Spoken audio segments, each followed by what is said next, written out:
Muli po mga minamahal na kababayan, sa inyo po lahat, magandang gabi po at narito na naman po kami itong bahagi po ng salita po ng Panginoon, yung mabuting balita na nakalagay po sa banal na kasulatan kapag ito po napakahalaga. Kaya sa inyo po natin, naniya po namin kayo na samahan niyo po kami at aralan po natin, bulay-bulayin po natin salita po ng Panginoon. Alamin po natin kung ano po yung mabuting bagay na ating gagawin, kung ano po ba yung kalooban ng ating Panginoon. At sa inyo pong lahat, bawat isa po ay magkaroon ng oras at panahon na makinig po ng salita po natin. Samahan mo po kami. Nandito po ating kapatid, Brother Otto po. Muli po mga kababayan, mga minamahal, kami po ay patuloy nagpapanyaya sa inyo na halina po tayo magsama-sama, bulay-bulayin po natin ang salita ng Diyos sa gabing ito. Tayo magsama-samang mag-aral ng kanyang salita sa ating pong ikatututo na nasa katwiran. Po. Sumayin niyo po ang kapayapaan ng Panginoon, ang pagpapala ng Diyos, at nawa patuloy tayong ingatan ng ating mga anak, ating pamilya. Ingatan nawa tayo ng Panginoon saan man tayong dako naroon. Po. So muli po mga kababayan, magpalain kayo ng Panginoon. God bless po sa inyong lahat. Salamat sa Panginoon. At tunay po na napakabuti po ng Panginoon. Yan, siya po yung naahabag po sa lahat ng mga tao. Naawa po siya sa lahat po ng mga tao na ang nais po ng Diyos na ang lahat po ng mga tao maligtas at makaalam po ng katotohanan. Kaya lang po napakatigas po ng puso at isip po ng tao, kanilang nagmamatigas po yung marami na ayaw po makinig po ng salita po ng Panginoon. Ayaw sumunod sa kanyang mga utos, napakarami po. Kaya po lagana po yung kasamaan sa buong Panginoon. Ang sabi nga po dito sa aklat po ng mga panaghoy, kabanatang 3, talatang 22, patuloy ang sabi po rito, sa mga kaawangan ng Panginoon ay hindi tayo nalito sapagkat ang kanyang mga habag ay hindi nauubura. Ang mga yaw ay bago tuwing umaga. Dakila ang iyong pagtatapat. Ang Panginoon ng aking bahagi, sabi ng aking kaluluwa, kaya't ako'y aasas nila. At dito po ay inaalam po na yung Panginoon po mahabagin po siya. Maawa po siya sa lahat po. At siya po ay ang kanya pong habag ay bago tuwing umaga. Nais niya po ng tao po ay makakilala. Manumbalik sa kanya, lumalikod sa masama at gumawa po ng mabuti. Yun po ang nais po ng Panginoon. Kapagkat ang sabi nga po dito sa aklat po ng Timoteo sa bagong tipan po, ikalawang Timoteo na may binabanggit po rito. Ikalawang Timoteo, kabanatang 3, talatang 1. Sabi po rito, ito po ay talaga pong nangyayari na po sa ngayon, sa panahon po. Naganap po sa buong kaguluhan po. Sabi po rito, dapat alamin mo ito, na sa mga huling araw ay darating ang mga panahon mapangalip. Kapagkat ang mga tao ay magiging maibigin sa kanilang sarili, naibigin sa salapi, mayayabang, mga mapagmalaki, mapagtungayaw, masuwain sa mga magulang, mga walang turing, mga walang kabanalan, walang katutubong pag-ibig, mga walang paglulubag, mga palabintangin, mga walang pagpipigil sa sarili, mga mabangis, hindi mga maibigin sa mabuti, mga lilo, mga matitigas ang ulo, mga palalo, mga maibigin sa kalayawan, kaysa mga maibigin sa Diyos. Na may inyo ng kabanalan na dapat tinanggihan ang kapangyarihan nito. Lumayo ka rin naman sa mga ito. Dito po ay sinasabi ko ni Apostol Pablo kay Timoteo na lumayo ka rin naman sa mga ito. Kapagkat ang tao nga po ay masama na po ng kasama. Pagulo na po ng pagulo po ang sanglibutan. At dito nga po ang sabi alamin mo ito na sa mga huling araw ay darating ang mga panahon na panganib. Talaga pong pahirap na po ng pahirap ang buhay. Pasama na po ng pasama ang marami pong tao. At dito nga po sa aklat po ng unang Timoteo, kabanatang talatang 4, na ang sabi po rito na siya may ibig na ang lahat ng mga tao mga ligtas at makaalam po ng katotohanan. Yun po ang ibig po ng Diyos na ang tao po yung maligtas at makaalam po ng katotohanan. Kaya sabi po kay Timoteo ni Apostol Pablo, na lumayo ka rin naman sa mga ito. Yung mga bagay na ginagawa po ng masamang tao, ipinalalayo po. Kaya dapat po na tayo po ay maging maingat po. Tayo po ay magsulit. Alamin po natin kung ano po ba yung dapat po natin. Ano po ba yung katotohanan? Naway mahabag po na mahabag ang po sa lahat. Pero, Ano po mga kababayan, sa panahon na ngayon po ay talagang sumasagana po ang kasamaan, ano po, na lalong sumasama yung masasama, ano po. Dahil nga po dito, alamin mo ito sa mga huling araw ay darating ang panahon ng panganib. Ngayon na po yan mga kababayan. Kaya nga po sabi dito sa mga talatang binasa nating kapatid na talagang lumayo ka sa mga ito. Ano po? Dahil ang sabi rito sa talatang 13, ang sabi nga po rito ay datapot ang masamang tao at mga magdaraya ay lalong sasama ng sasama na mga dadaya at sila rin ang mga dadaya. Kaya nga pinapalayo tayo doon sa mga masasama, ano po, lumayo ka rin naman sa mga ito. Dahil ang mga masamang tao nga po ay lalong sasama ng sasama.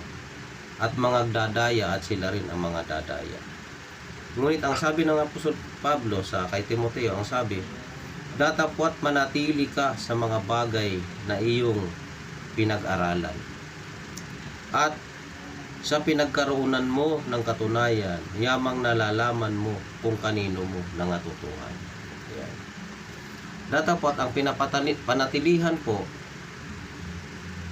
ng ayon sa aral ng ating Panginoon na manatili ka sa mga bagay na iyong pinag-aralan. Ano po yung bagay na iyong pinag-aralan o ng ating pinag-aralan ngayon mga kababayan? At sa pinagkaroonan mo ng katunayan, yamang nalalaman mo kung kanino mo nangatutuhan. Yun. Yung aral na dapat nating pinatilihan o pananatilihan ay yung aral na magkaroon tayo doon na pinagkaroonan natin ng katunayan.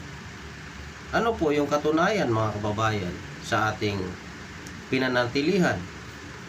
At mula sa pagkasanggol ay iyong nalalaman ang mga banal na kasulatan na makapagpapadunong sa iyo sa ikaliligtas sa pamamagitan ng pananampalataya kay Kristo Jesus. Yun naman po pala mga kababayan, mga kapatid. Yung dapat na panatilihan natin ay yung ating pinag-aralan. Ano po yung ating pinag-aralan? Na pinagkaroonan natin ng katunayan. Yamang nalalaman mo kung kanino mo nangatutuhan. Saan po ba natin natutuhanan yon o natutunan? At mula sa pagkasanggol ay iyong nalalaman ang mga banal na kasulatan na makapagpapadunong sa iyo. Makapagpapadunong po pala yung mga banal na kasulatan. At doon tayo magkaroon ng katunayan. Ano po? Yun po yung doon tayo magkaroon ng katunayan. Saan? Doon sa banal na kasulatan. Dahil ang sabi ni Apostol Pablo kay Timoteo, mula sa pagkasanggol ay iyong nalalaman ang mga banal na kasulatan na makapagpapadunong sa iyo sa ikaliligtas sa pamamagitan ng pananampalataya kay Kristo Jesus. Ayun pala po. Kaya po pala tayo dudunong doon sa ayon sa banal na kasulatan na siyang ating pinag-aralan upang ating pagkaroonan ng katunayan ng ating pananampalataya. Kaninong pananampalataya? Kay Kristo Jesus. Upang tayo'y maligtas. Ayan. Doon po tayo maliligtas eh. Saan? Sa pananampalataya kay Kristo Jesus. Paano po natin matatamo yung pananampalataya kay Kristo Jesus? Sa pamamagitan ng banal na kasulatan. Doon po kasi natin malalaman yung aral eh. Hindi po kagaya ng iba na aral ng aral, turo ng turo, hindi naman ayon sa kasulatan. Kundi ayon sa kanilang sariling haka, ayon sa kanilang sariling pagtuturo. Natutunan nila sa Bible School. Ha? Ang natutunan nila doon sa Bible School, pagpapastora, love gift, love offering, panghingi ng pera sa mga kung saan saan, sa bahay-bahay, sa kalsada, kung saan saan. Mga sariling aral.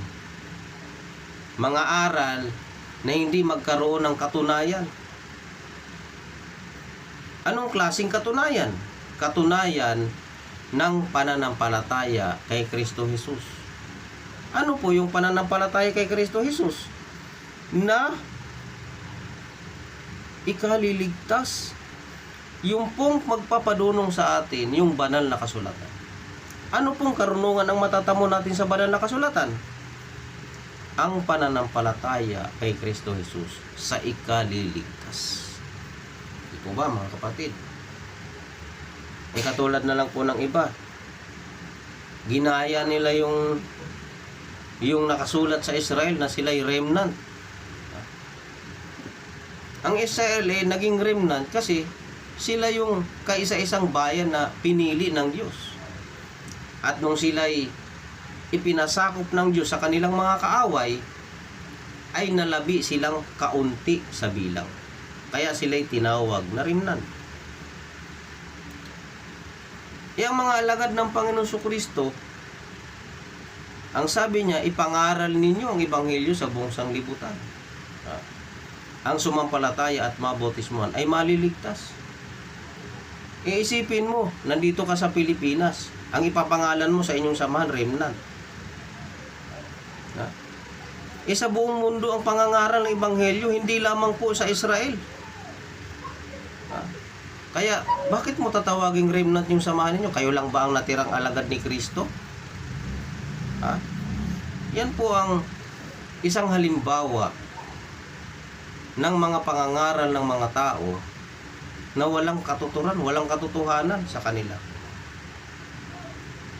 Dahil ang dapat pong aral ay yung naaayon sa banal na kasulatan. Bakit? Dahil doon po tayo magkaroon ng katunayan eh.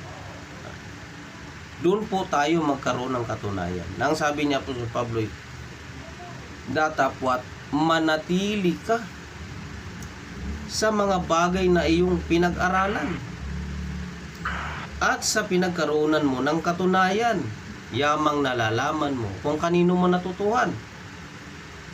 At mula sa pagkasanggol, ayan, ay iyong nalalaman ang mga banal na kasulatan na makapagpapadunong sa iyo sa ikaliligtas sa pamamagitan ng pananampalataya kay Kristo Jesus. Yun po pala mga kapatid. Ang pagkakaroon pala natin ng katunayan sa ating buhay, sa ating buhay upang na tayo nga ay mga alagad ni Kristo ay yung kasulatan. Yung kasulatan po ang katibayan ng ating pananampalataya kay Kristo Jesus. Sapagkat ito po yung ang sabi sa talatang 16, ang lahat ng mga kasulatan ay kinasihan ng Diyos na mapapakinabangan din naman sa pagtuturo, sa pagsansala, sa pagsaway, sa ikatututo na nasa katwiran. Ayan. Yun po pala yung gagamitin natin na pagsansala, pagtuturo. At yung turo na yon, ang sabi niya po sa Pablo, doon ka manatili. Ano po yung turo na yon? Naayon sa banal na kasulatan. Dahil ang banal na kasulatan na ating pinag-aralan ay doon tayo magkakaroon ng katunayan. Na ano? Na ikaw ay ligtas. Na ikaw ay ligtas sapagkat ikaw ay sumampalataya kay Kristo Jesus. Ano po bang pananampalataya kay Kristo Jesus? Ayon sa kasulatan. Hindi po ayon sa sariling aral ng tao. Hindi po sa pagpapastora. Hindi po pag-aaral sa Bible School. Ang katunayan ng kaligtasan at pananampalataya kay Kristo. Kundi ang katunayan ng pananampalataya at kaligtasan ay naayon sa banal na kasulatan. Kaya pag ang aral po ay hindi ayon sa banal na kasulatan, yan po'y kasinungalingan. Yan po'y kamalian. Ano po? Bakit? Sapagkat sa talatang 17, upang ang tao ng Diyos ay maging sakdal, tinuro ang lubos sa lahat ng mga gawang mabuti. Yan. Kaya yung nagsasabi na hindi na kailangan ng mabuting gawa, balinto na po talaga ang aral ninyo. Sapagkat ang banal na kasulatan na nagtuturo upang ang tao ng Diyos ay maging sakdal. Sabi naman ng ibang nagtuturo, nobody is perfect daw sa mundo. Wala raw perpektong tao. Ang mga tao pala nananatili sa kanilang pinagkaruunan ng katunayan, ang banal na kasulatan, ay kinakailangan pala maging sakdal. Tinuro ang lubos sa lahat ng gawang mabuti. Yan. Di po ba? Kaya ang aral po ay nararapat na ayon po sa banal na kasulatan. Kaya basahin po natin yung Efeso, dito sa Efeso, Kapitulo 5, talatang 6. Ganito po ang sinasabi. Huwag kayong padaya ng sinuman ng mga salitang walang kabuluhan, sapagkat dahil sa mga bagay na ito'y dumarating ang galit ng Diyos sa mga anak ng pagsuway. Huwag kayong makibahagi sa kanila. Sabi kanina sa binasa nating kapatid, lumayo ka rin naman sa mga ito. Kaya ang sabi, huwag kayong makibahagi sa kanila. Saan? Doon sa mga pananalitang pandaraya. Ano po ba yung salitang pandaraya? Ay yung mga aral na kasinungalingan. Marami po kasing sekta ngayon. Ang ginawa ng mga leader, mga pinuno nila, nagpapakayaman sa sarili. Bili ng mga ari-arian, mga kayamanan. Inuuto lang ang mga miyembro, mga malalambing magsalita. Pero ang aral naman ay kasinungalingan, hindi ayon sa banal na kasulatan. Ang aral ng iba si Jesus ay tao lang. Wala siyang pinanggalingan. Hindi nila pinaniniwalaan yung nakasulat sa Juan 1 na sa pasimulay kasama siya ng Diyos. Kaya makikita natin yung mga aral ng tao na puro kasinungalingan. Kaya ang kasulatan daw po ay makapagpapadunong sa atin sa ikaliligtas sa pamamagitan ng pananampalataya kay Kristo Jesus. Saan po yun magmumula? Yung pananampalataya ay yung aral po na ayon sa nasusulat, ayon sa kasulatan na kinasihan ng Diyos. Kaya yung mga aral na galing sa tao ay wala pong kasi ng Diyos. Hindi po yan sinasamahan ng Diyos yung mga kasinungalingang aral. Kaya wala pong kaligtasan dyan, mga kapatid. Sapagkat noong panahon kayo'y kadiliman, datapat ngayon kayo'y kaliwanagan sa Panginoon. Magsilakad kayong gaya ng mga anak ng kaliwanagan. Sapagkat ang bunga ng kaliwanagan ay nabubuo ng kabutihan at katwiran at katotohanan. Ayan. Yung palang kaliwanagan ay nabubuo ng kabutihan at katwiran at katotohanan. Ano po ba yung katotohanan? Ang sabi sa Juan 17:17, ang salita mo'y katotohanan. Pakabanalin mo sila sa katotohanan. Ang salita mo'y katotohanan. Kaya kapag ikaw ay nananatili sa katotohanan, ikaw ay nasa kaliwanagan. Ayan. Kapag ikaw ay nasa liwanag, ikaw ay nasa katwiran. Sino po ba ang liwanag? Sino po ba ang ilaw? Ang sabi ng Panginoon Kristo, ako ang ilaw ng sanlibutan. Juan 8 po yun. Ano po? Ang sino mang sumusunod sa akin ay hindi lalakad sa kadiliman. Yan. Si Kristo po yung liwanag. Paano po ba maging liwanag si Kristo sa buhay mo? Kailangan ang pinananahanan po nating aral na ayon sa kasulatan. Ayon sa aral ng Diyos. Ano po? Kaya yun po ang kailangan natin, mga kapatid. Yung aral na ayon sa katotohanan. Kaya nga sabi ng Panginoon Kristo sa Marcos 16, na ito pong mga talatang ito, hindi po ito pinaniniwalaan ng mga dating daan kasi hindi po raw po kasali ito sa skripto. Hindi raw po ito kasali. Dahil po kasi salungat sila sa aral ng Diyos. Salungat sila sa aral na ito. Unang-una may aral na sila na hindi na raw nagpapagaling ang Diyos sa panahon ngayon. Hindi na sila sumasampalataya na ang Diyos ay nagpapagaling sa panahon ngayon. Dahil yun daw po ay mga pasimulang aral. Hindi na raw po kailangan ng pagpapatong ng mga kamay. Dahil yun daw po ay mga simulaing aral ni Kristo. Tingnan nyo po. Kaya sila ay lumalakad sa dating daan. Samantalang nakasulat na ang daan na itinalaga ni Kristo ay bagong daan. Ano man ang pangangatwiran mo, kagaya nung nakausap po sa isa sa kanila, hindi ko alam kung baka yun yung sabi, may babago pa ba kay Kristo? Si Kristo nakalipas na ng 2,000 taon. Kaya kahit ano pang sabihin daw, luma na raw si Kristo. O dati na raw. Ano man ang pangangatwiran mo, hindi mo mababago ang nakasulat. Nakasulat sa Hebreo 10:20 sa pamamagitan ng daang bago na itinalaga ni Kristo upang tayo makalakad sa panibagong buhay. Panibagong buhay po.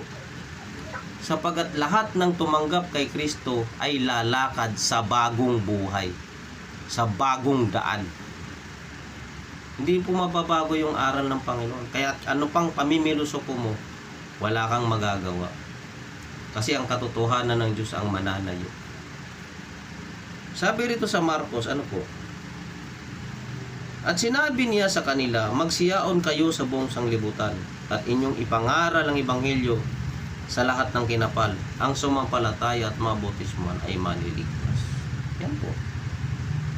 Malinaw po yan Maliligtas. Maliligtas po yung sasampalataya at mabautismuhan. Ano po yung ipangangaral? Ebanghelyo. Ano po yung ebanghelyo na ipangangaral? Ayon sa Mateo, sabi ng Panginoon Kristo na ituro ninyo sa kanila ang lahat ng mga bagay na itinuro ko sa inyo, na sinasalita ng Panginoon Kristo sa kanyang mga alagad. Kaya kailangan ang ituturo yung sinalita ng Panginoon Kristo. Yung iniutos ng Panginoon Kristo ang ituturo ng mga nagtuturo. Nakasulat na po yan. Ang aral isinulat na ng mga alagad ng Panginoon Kristo upang tayo ay sumampalataya, upang tayo ay doon tayo magkaroon ng katunayan ng ating pananampalataya kay Kristo Jesus. Saan po? Sa banal na kasulatan. Ano po? Di po ba? Binasa na po natin Iyong nalalaman ang mga banal na kasulatan na makapagpapadunong sa iyo sa ikaliligtas sa pamamagitan ng pananampalataya kay Kristo Jesus. Yan po mga kapatid. God bless po sa inyong lahat. Yun nga po kasi po marami po mga minamahal na kababayan na yung iba po mali po yung pananampalataya, yung iba naman walang pananampalataya. Kaya marami po sa banal na kasulatan sa Bagong Tipan na sinasabi huwag kayong padaya, mag-iingat kayo, huwag kayong makibahagi sa kanila, lumayo kayo sa kanila. Marami pong ganyan. Kaya dapat po maingat. Dito nga po sa aklat po ng Mateo, o sa Hebreo. Hebreo, Kabanatang 3, talatang 12. Patuloy po ang sabi po rito, aklat po ng mga Hebreo, Kabanatang 3, talatang 12. Ang sabi po rito, magsipag-ingat kayo, mga kapatid.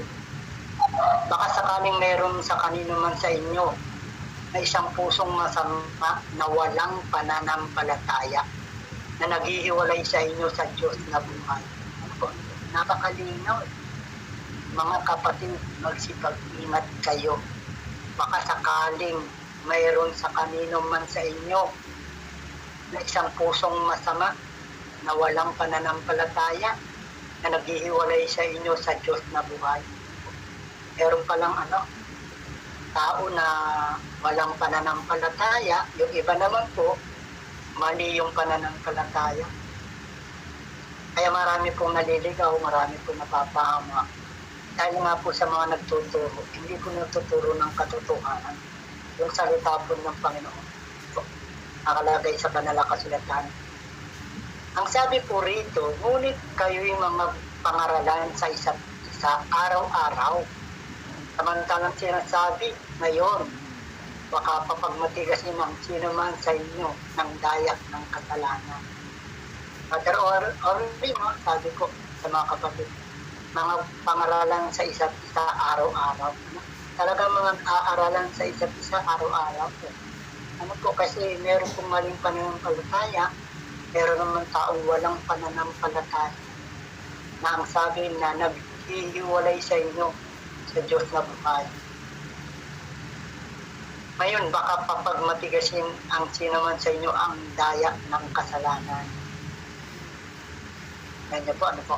Kaya napakaalaga po na maging maingat po tayo. Maging maingat po tayo, mapagsuri po tayo. Alamin po natin yung ating po bang pinupuntahan, yung ating po bang tinataluhan, talaga po bang yung po ba'y aral ng Panginoon. At ito po sa unang Timoteo, Kabanatang 4, talatang 12,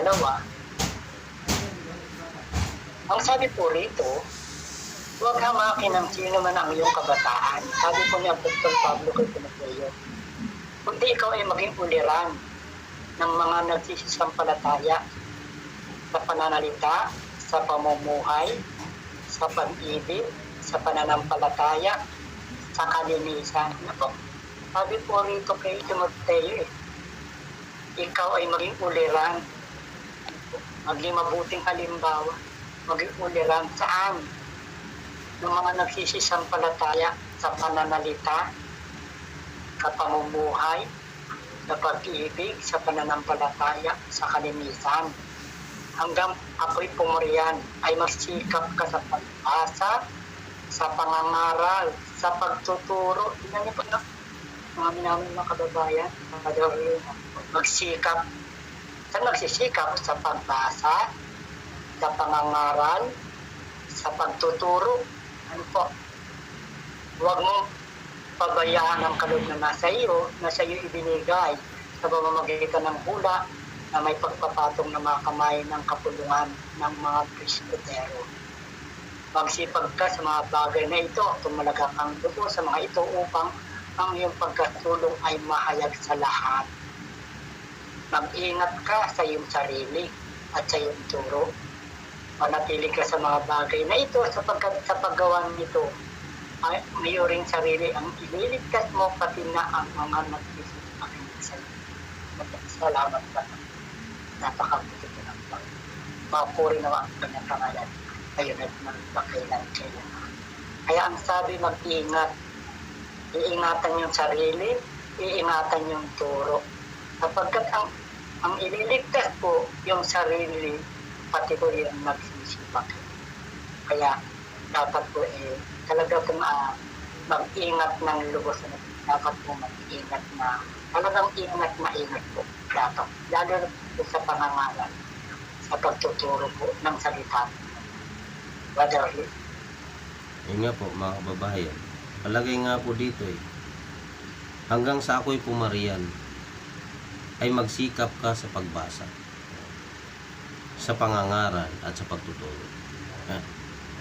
Kumbaga, yun na nga po yung katunayan na ang kailangan, ang ipinangangaral ng tao ay hindi yung nanggagaling sa kanyang sariling bibig.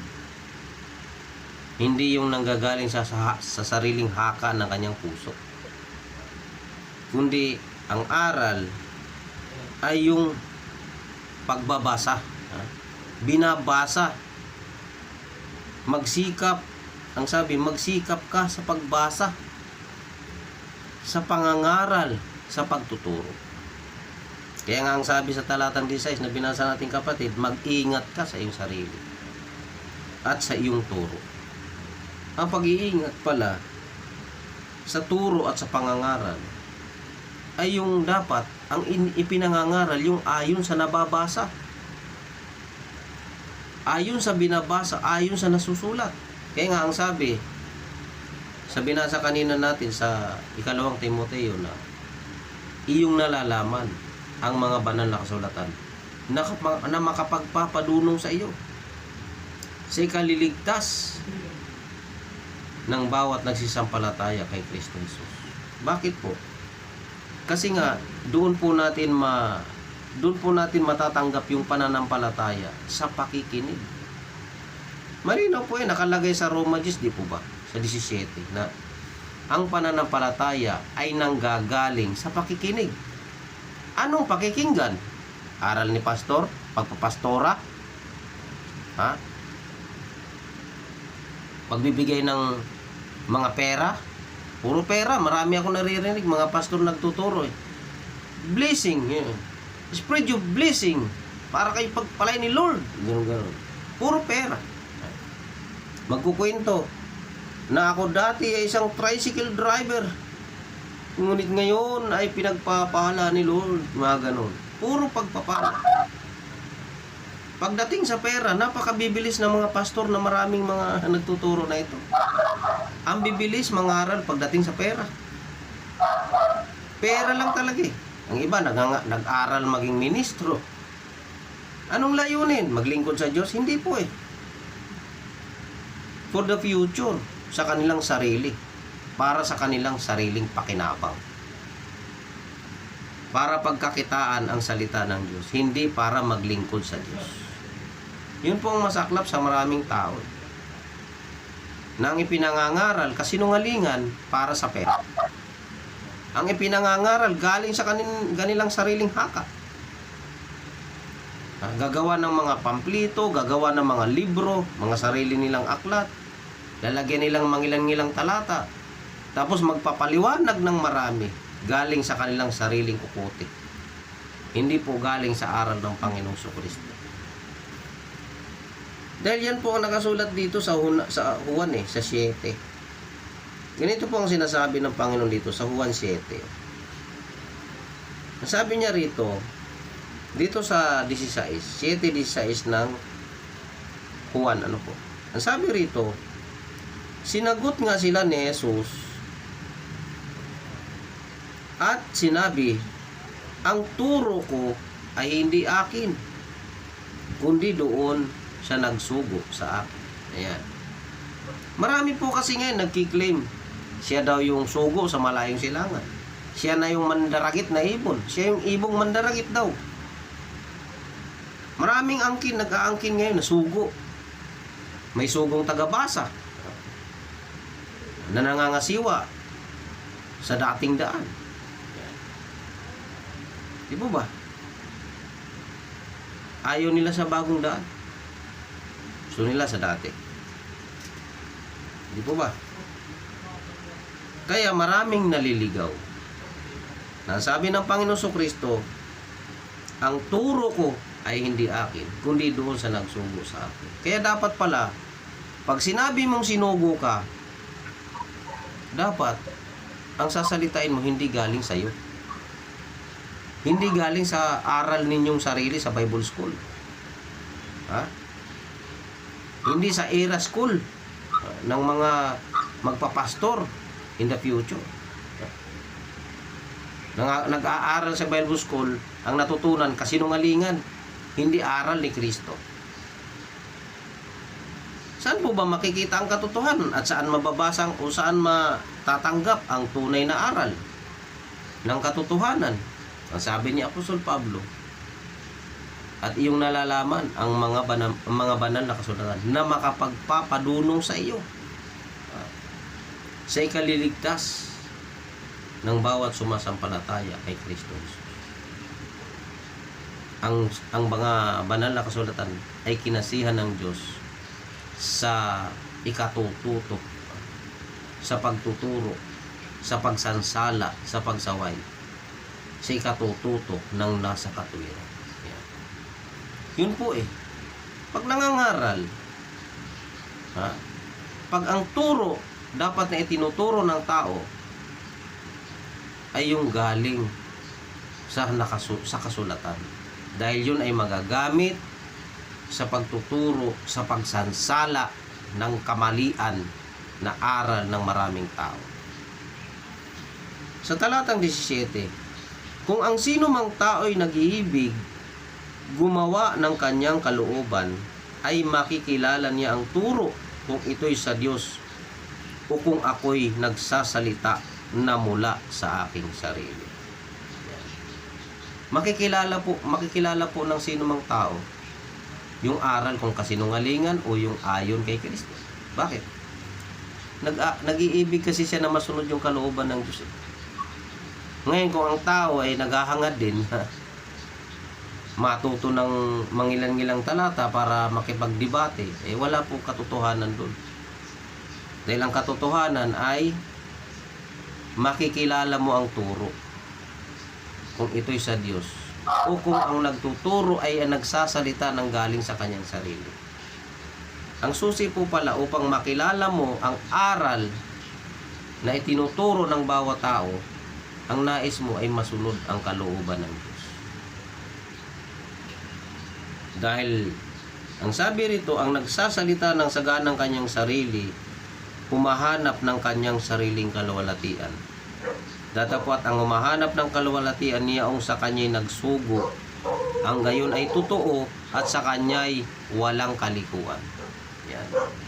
Ang katotohanan po pala, ang totoo po pala na nagtuturo, ay hindi nagtuturo sa ganang kanyang sarili. Kung hindi ang itinuturo niya, ay yung nakakapagpaluwalhati sa nagsugo sa kanya. Ano po yung kanyang sinasalita? Galing doon sa nagsugo sa kanya. Galing sa Diyos. Ayon sa kasulatan. Na ang sabi ni Apostol Pablo, yung kasulatan na kinasihan ng Diyos. Yun po mga kapatid. Yun po ang katotohanan ng aral na makapagpapadunong sa tao sa ikaliligtas. Ano po yung kaligtasan? Paano po matatamo? Na sa pagkarunong ng tao ayon sa kasulatan, pananampalataya kay Kristo. Hindi po pananampalataya sa kung sino-sinong tao. Na ang kanilang pinaniniwalaan, aral ng tao, hindi aral ni Kristo. Kaya yan po mga kapatid. God bless po. Salamat sa Panginoon. Kaya nga yung sabi doon sa Mateo 7:21, na ang sabi natin sa Kristo, na hindi ang bawat nagsasabi ka aking Panginoon, Panginoon, ay papasok sa kanilang langit, kundi yung gumaganap ng kalooban ng ating Panginoon. Kailangan po, hanapin po natin yung kalooban ng amang nasa langit. Kasi marami na pong tumatawag sa Panginoon. Pero, hindi naman po tunay na pagtawag. Hindi naman po gumaganap ng kalooban ng amang nasa langit. At dito po sa aklat po ng Titus, Kabanatang 2, talatang 10, ang sabi po rito, huwag magdaya, kundi magpakita ng buong buting pagtatapat upang pamutihan sa lahat ng mga bagay ang aral ng Diyos na ating tagapagligtas, sapagkat napakita ang biyaya ng Diyos na may dalang kaligtasan sa lahat ng mga tao. Tingnan niyo po, aral ng Diyos. Sabi, huwag magdaya. Brother Orly, huwag magdaya. Kaya lang po talagang sasama ng sasama at marami po magdadaya at sila rin ang madadaya. Ang sabi naman po rito, huwag magdaya kundi magpakita ng buong buting pagtatapat. Dapat talaga maging tapat pagdating din sa aral doon sa turo po, dapat maging tapat upang pamutihan sa lahat ng mga bagay ang aral ng Diyos na ating tagapagligtas, sapagkat napakita ang biyaya ng Diyos na may dalang kaligtasan sa lahat ng mga tao. Kaya yun po maganda. Dapat po ay maging tapat. Lalo po doon sa aral. Sa aral po ng Panginoon. Sa aral ng Diyos, dapat po maging tapat po. Ang sino man pong gumagamit po ng pangalan po ng Panginoon, gumagamit po ng salita po ng Panginoon o ba na nakasulatan, dapat po maging tapat po ang bawat isa. Kaya salamat sa Panginoon, mapuri mo ang kanyang pangalan ngayon at magpakailanman. At muli po sa inyo pong lahat, nawa po mga makinig, nawa po naway bigyan niyo po ng panahon at oras na lagi po kayong makapakinig po ng salita po ng Panginoon. Kapagkat ito po yung napakalaga na. Ito po ang pinaka-mabuting bagay na gagawin po ng tao na siya po yung makaalam po ng katotohanan. At malaman niya po yung aral po ng Diyos, yung mabuting aral. Kaya muli po, Brother Ivan, po, God bless po. Ako po muli si Brother Orly. Patuloy na naging kahit sa bawat isa na patuloy po tayo magbasa ng salita ng Diyos. Tayo po yung magbulay-bulay na kanyang salita. Sapagkat, ayun nga po sa binasa natin kanina, na manatili ka sa mga bagay na iyong pinag-aralan. Ano po ba yung dapat pag-aralan? Kasi marami pong tao, wala nang pakialam, magbasa ng Bible. Basta nakikinig siya doon kay pastor, nakikinig siya kay ministro, nakatunganga. Hindi na po natin alam kung inuuto na lang po tayo ng mga nagtuturo na yun. Kitang-kita naman natin yung buhay nila. Nagpapayaman sa sarili. Wala pong lingkod si Kristo na ganyan, mga kapatid. Ang mga lingkod po ng Panginoon Kristo ay hindi po pakinabang ang hangad, kundi kaligtasan ng tao. Kaligtasan ng bawat tao. Kaya nga ang utos ng Panginoon Kristo, magsihayo kayo sa buong sanlibutan, ipangaral ninyo ang Ebanghelyo sa lahat ng tao. Kaya ang sabi niya na dito sa Mateo na ituro ninyo sa kanila na kanilang ganapin ang lahat ng mga bagay na iniutos ko sa inyo. At narito, ako'y sumasa inyong palagi hanggang katapusan ng sanlibutan. Sino po ang sinasamahan ni Kristo? Yung pong nananatili sa aral niya, sa utos niya. Kung ang sinusunod natin, utos ni ministro, utos ni pastor, na wala nang ginawa kundi magpayaman sa sarili, maliligtas po ba tayo dyan? Hindi po eh. Kasi malinaw po ang sinasamahan ni Kristo, yun pong mga nananatili sa kanyang salita. Yung ang sabi ng Panginoon Kristo, nagtuturo sa mga alagad, sa mga tinuturuan na sundin o ganapin ang lahat ng mga bagay na iniutos ng Panginoong Jesucristo.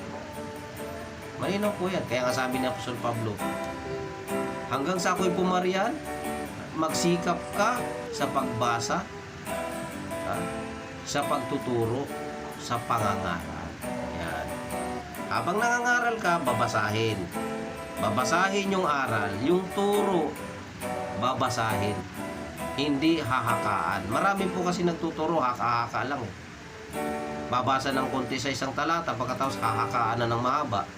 Lalong sumasama ang aral, hindi po nagiging katotohanan. Kaya halina po mga kababayan, tayo po'y patuloy na magbulay-bulay.